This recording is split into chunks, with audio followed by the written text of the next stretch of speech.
이 영상에는 오징어 게임에 대한 매우 많은 스포일러가 있습니다. 오징어 게임 드라마를 끝까지 보시고 시청하여 주시기 바랍니다. 극중 주요 인물인 경찰 황준호는 실종된 형을 찾아 고시원을 방문하는데요. 여기서 그가 형이 보던 책들을 보는 장면들이 나옵니다. 많은 비평가들은 여기에 오징어 게임의 철학에 대한 암시가 있다고 여깁니다. 이유는 황준호의 형이 오징어 게임의 진행자 프론트맨 황인호이고 그가 읽은 책이 오징어 게임의 기획과 진행에 영향을 주었을 거라는 암시가 되기 때문입니다. 여기에 나온 책들은 다음과 같습니다. 미술 분야인 반 고흐, 피카소, 모네, 르네 마그리트에 관한 책, 소설 분노의 장미, 알베르 카뮈의 이방인, 호밀바트 파수꾼, 철학서적인 니체의 짜라투스라는 이렇게 말입니다. 정신분석학 자크라캉의 욕망이론, 세미나가 있습니다. 여기에 나온 모든 책들은 오징어 게임의 사상적 기초입니다. 저는 이번 유튜브 영상에서 오징어 게임 드라마 안에 자크라캉의 정신분석학을 다루어 보겠습니다. 일단 오징어 게임의 제목 디자인과 상징을 보겠습니다. 오징어 게임의 로고는 핑크색으로 동그라미 세모 네모의 포인트가 주어져 있습니다. 이것은 기하학적인 도형인 동시에 한국어 철자들이기도 합니다.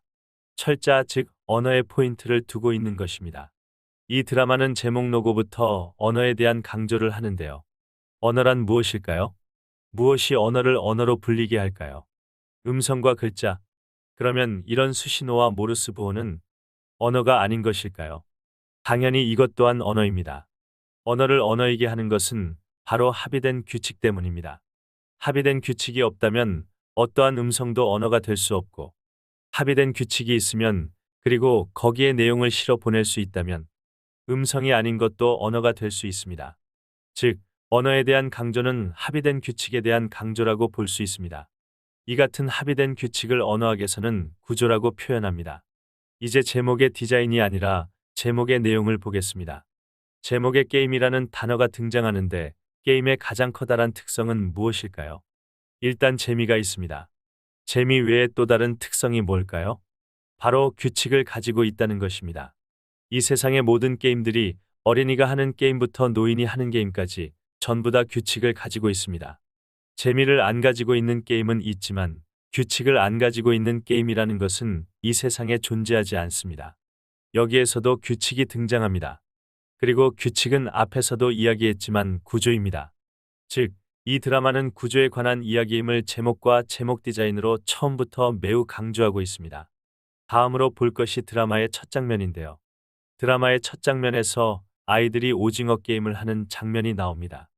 그리고 이 드라마에서 주인공들이 이런 아이들이 하는 게임을 하게 됩니다. 이 세상에 수많은 게임들이 있는데 왜 하필 아이들이 하는 게임일까요? 이 아이들이 하는 놀이는 심리학적으로 매우 의미가 있습니다. 왜냐하면 인간이 태어나 가정 이외의 곳에서 처음으로 자발적으로 사회 조직을 만들어내는 곳이 바로 여기거든요. 자발적으로 타인과 만나 규칙에 대해 합의하거나 만들어내고 그것을 지키며 공동의 목표인 재미를 쫓는 것을 난생 처음 하는 곳. 바로 어린이들이 하는 놀이는 인간의 사회화를 의미합니다. 이것을 왜 어른들이 해야 할까요? 이유는 이 어른들이 미성숙했기 때문에 재사회화를 해야 한다고 게임의 진행자들은 생각하기 때문입니다. 즉, 이 드라마는 구조와 사회화에 대한 이야기를 하고 있는 드라마입니다. 정확히는 자크라캉식으로 말하자면 상상계에 속한 이가 상징계로 들어가며 이루어지는 사회화의 과정에 대한 이야기입니다. 이 이야기를 더 진행시키기에 앞서 자크라캉의 심리철학에 대해 알아봅시다. 자크라캉은 세계를 상상계, 상징계, 실제계로 나눕니다. 상상계는 아이가 언어를 배우기 전의 단계입니다. 오직 이 아이의 원초적인 욕구와 원시적인 자아만이 존재합니다. 이 단계는 갓난아이를 생각하면 되는데요. 아이에게는 단순한 욕구만이 존재합니다. 배고프다. 배설하고 싶다. 자고 싶다. 어머니의 체온을 느끼고 싶다. 이 상상계의 시기에 인간은 미성숙해서 나와 어머니의 존재의 차이를 인식해도 나의 욕구와 어머니의 욕구를 구별할 수 없습니다. 내가 배고픔의 욕구를 느끼면 어머니 또한 똑같은 욕구를 지녔을 거라고 생각합니다. 그래서 이 시기에 나는 관계에서 오는 불안이 없습니다. 자신을 사랑해주는 존재와 합의를 이루는 꽤 괜찮은 존재이거든요. 자기애적 존재라고 할 수 있습니다. 그런데 아이는 언어를 배우게 됩니다. 바로 이 시점에서 아이는 상징계에 들어서게 됩니다. 앞에서 말한 바와 같이 언어는 규칙입니다. 다르게 표현하자면 규칙은 구조입니다. 아이는 언어를 배움으로 인하여 생각과 감정 그리고 무의식이 구조화됩니다. 언어의 구조화에 대해 조금만 더 알아보겠습니다. 인간의 언어라는 것은 어떠한 추상적이고 불분명한 것을 단편적으로 명시합니다.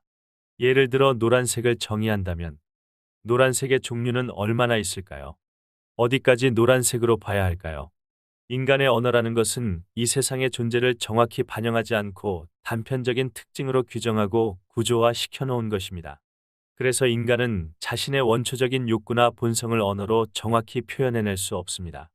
자크락항식으로 표현하자면 뜻이 기호에 미끄러집니다. 예를 들어 여러분이 어떤 누군가를 아주 사랑하고 있다고 가정해 봅시다. 여러분의 그 원초적인 그 사랑을 상대방에게 정확히 표현할 수 있습니까? 어떠한 예술작품이나 언어와 행동으로도 정확히 표현할 수 없을 것입니다. 최대한 표현하려 노력만 할 수 있을 것입니다. 상대방이 여러분의 사랑의 표현을 받았다고 가정합시다. 상대방은 여러분이 자신을 사랑한다는 사실을 알고 여러분의 감정도 이해를 할 것입니다. 하지만 과연 상대방은 여러분의 사랑을 100% 온전히 알고 이해한 것일까요? 그렇지는 않을 것입니다. 애초에 사랑에 대한 정의와 이해도 불분명한데 어떻게 그게 온전히 전달될까요? 하지만 이러한 언어의 구조가 가져오는 한계에도 불구하고 우리는 언어를 받아들일 수밖에 없고 우리는 언어를 받아들임으로써 우리의 의식은 물론 무의식과 감정들마저도 구조화됩니다. 그런데 우리의 상상계적 원초적인 본성을 상징계의 상징들로 제대로 표현해낼 수가 없습니다. 언어, 감정, 무의식 이 모든 것이 상징계의 언어인데 이 무엇으로도 상상계를 정확히 표현해내지 못합니다. 자크락항식으로 표현하자면 정말로 계속 미끌러집니다. 바로 상상계와 상징계가 불일치하는 것이지요. 그런데 자크락항은 바로 여기 불일치에서 인간의 주체와 욕망이 형성된다고 보았습니다. 주체라는 말뜻은 어떠한 행동의 주가 된다는 것입니다. 흔히들 사람들은 자신의 행동의 주체 즉 자신의 행동을 결정짓는 것은 자기 자신이라고 생각합니다. 다시 말해 우리는 우리가 하는 행동이 우리가 자유의지를 가지고 주체적으로 한다고 생각합니다. 하지만 자크락항의 관점에서는 아닙니다. 예를 하나 들어보겠습니다. 내가 비싼 차를 사고 싶다는 생각을 합니다. 카푸어를 하면서도 비싼 차를 사고 싶다는 것은 내가 주체적으로 한 결정이며 나의 자유의지라고 나의 욕망이라고 생각합니다.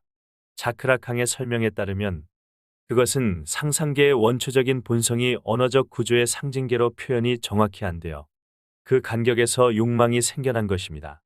애초에 매력적인 여자를 만나고 싶은 본성이 있었을 것입니다.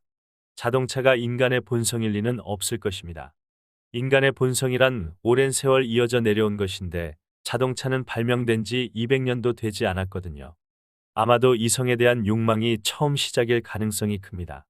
나는 누군가로부터 여자는 돈 많은 남자를 좋아한다는 정보를 계속 들었거나 개인적인 경험으로 그렇다는 믿음을 얻게 되었거나 아니면 기타의 다른 사회적인 경로로 여자는 돈 많은 남자를 좋아한다라는 생각이 구조화되었을 것입니다. 아무튼 어떤 이유로든지 구조화가 된다면 같은 방식으로 돈 많은 남자는 좋은 차를 타고 다닌다는 논리도 나의 의식 또는 무의식 속에 구조화될 것이고 거기에 따른 논리뿐만 아니라 감정도 구조화되어 비싼 차만 보면 사고 싶고 타고 싶은 욕망이 생겨나고 비싼 차를 내가 소유하고만 있어도 어느 정도 행복감이 느껴집니다. 바로 이것이 상징계 속의 인간의 모습입니다. 비싼 차뿐만 아니라 인간의 모든 욕망이 다 이런 패턴입니다. 하지만 이후에 인간은 실제계라는 현실 세계에 이르게 됩니다. 뜻이 기호를 완벽히 반영하지 못하듯이 상징계는 현실 세계인 실제계와 원초적 본성인 상상계를 정확히 반영하지 못합니다. 아까 카푸어의 가장 원초적인 욕구는 매력적인 여자를 유혹하는 것이었습니다. 그래서 상징계의 구조 속에서 얻은 생각인 좋은 차를 욕망하고 샀지만 현실은 달랐습니다. 여자들은 이 남자가 차만 좋은 사람이고 실제로는 재산이 없는 사람이라는 것을 눈치채거나 아니면 재력의 다른 여러 가지 이유로 이 남자를 거부합니다. 아니면 그냥 이유 없이 싫어합니다. 이것이 현실 세계인 실제계입니다. 여기서 남자는 두 가지 선택이 있습니다. 애초에 가장 원초적인 욕구인 매력적인 여자를 유혹하는 것은 무의식도 아니고 무의식보다도 더 심연에 있는 것입니다. 그래서 무시할 수 있습니다. 대신 자신에게 좋은 차와 관련되어 형성된 무의식의 구조가 있으므로 좋은 차를 획득하거나 유지할 때 여전히 어느 정도의 행복감을 느낄 수가 있습니다. 그러나 원초적인 욕구는 충족을 시키지는 못하므로 그 행복감은 쉽게 사라집니다. 그래서 허무함을 느끼고 그 허무함에서 벗어나기 위해 일시적인 행복감을 계속 느끼기 위해서 끊임없이 좋은 차에 몰두하는 것입니다. 끝없이 욕망하는 것이지요. 다른 한 가지 방법은 원초적인 욕구를 충족시킬 다른 구조화된 욕망을 품어보는 것입니다. 좋은 차를 샀으니 좋은 집을 사보자든지 좋은 직장을 가져보자 이런 것으로요. 하지만 이것도 구조화된 해결책이고 구조화된 욕망이므로 상상계 속의 원초적 욕구와 계속 불일치를 일으킵니다. 만약 좋은 집과 직장을 가지고 매력적인 여성과 결혼을 한다고 합시다. 그러나 그 매력적인 여성도 당연히 나의 상상계 속의 원초적인 욕망과 차이가 있을 수밖에 없습니다. 예를 들어 매력적인 여성이 사실은 알고 보니 내면이 매력적이지 않다든지 아니면 그 여성이 세월이 지남에 따라 매력을 잃어간다든지의 이유로 나의 원초적인 상상계적인 욕구는 결코 채우지 못하고 실패하게 됩니다. 바로 이것이 실제계의 진정한 의미이자 모습입니다. 실제계는 바로 상상계와 상징계의 불일치에서 태어난 욕망이 필연적으로 실패하는 곳입니다. 그래서 인간은 실제계의 좌절을 보상하기 위해 끝없이 욕망하는 주체가 될 수밖에 없습니다. 욕망 자체를 버려보는 방법도 있다고 지적하는 분도 계실런지 모르겠습니다. 그러나 이 방법은 분석 심리학적으로 봤을 때 매우 위험합니다. 욕망을 잃은 인간은 삶을 살아야 할 이유를 잃어버리기 때문입니다. 결국 인간이라는 존재는 운명적으로 욕망의 실패와 제욕망의 굴레에서 벗어날 수 없습니다. 이것이 자크라캉의 심리철학입니다. 그리고 이제 오징어 게임에도 표현되어 있는 자크라캉의 오이디푸스 컴플렉스에 대해서도 간략히 언급할까 합니다. 자크라캉은 프로이트의 오이디푸스 컴플렉스를 자신의 심리철학 이론으로 재해석을 하였습니다. 자크라캉의 오이디푸스 컴플렉스에서 어머니는 상상계를 상징하고 아버지는 상징계를 상징합니다. 상상계 시기 남자아이는 정서적으로 완전히 어머니와 융합돼 있습니다. 그리고 자신은 어머니의 불완전을 채워주는 남근 팔루스라고 여깁니다. 상징계 시기에는 상징계의 상징 아버지를 인식하며 어머니를 소유하고 있는 자라고 여기고 남자아이는 자신은 어머니의 불완전을 채워주는 남근 팔루스가 아니었고 아버지가 어머니의 남근 팔루스였구나라고 인식하게 됩니다. 그래서 아이는 근원적 결핍을 가지고 팔루스를 찾아 삶의 여정을 떠나게 됩니다. 이러한 팔루스는 상징계로 상징되는 아버지에게 배운 것이므로 구조적인 것일 수밖에 없기 때문에 팔루스를 소유함으로써 자신의 근원적인 결핍을 채울 수 없는 좌절을 실제계에서 경험하고 그 좌절에서 벗어나기 위해 또 다른 팔루스를 찾아 끝없이 욕망하게 됩니다. 자크라캉의 심리철학의 개념을 설명하다가 어느덧 영상을 마치게 되었네요. 자크라캉의 심리철학은 생소하기 때문에 드라마와 같이 다루기는 어려움이 있어 이렇게 따로 먼저 소개를 해드리고 드라마를 해설하게 되었습니다. 본격적인 드라마에서는 2부에서 하겠습니다. 영상의 내용이 유익하였다면 구독과 좋아요를 부탁드립니다.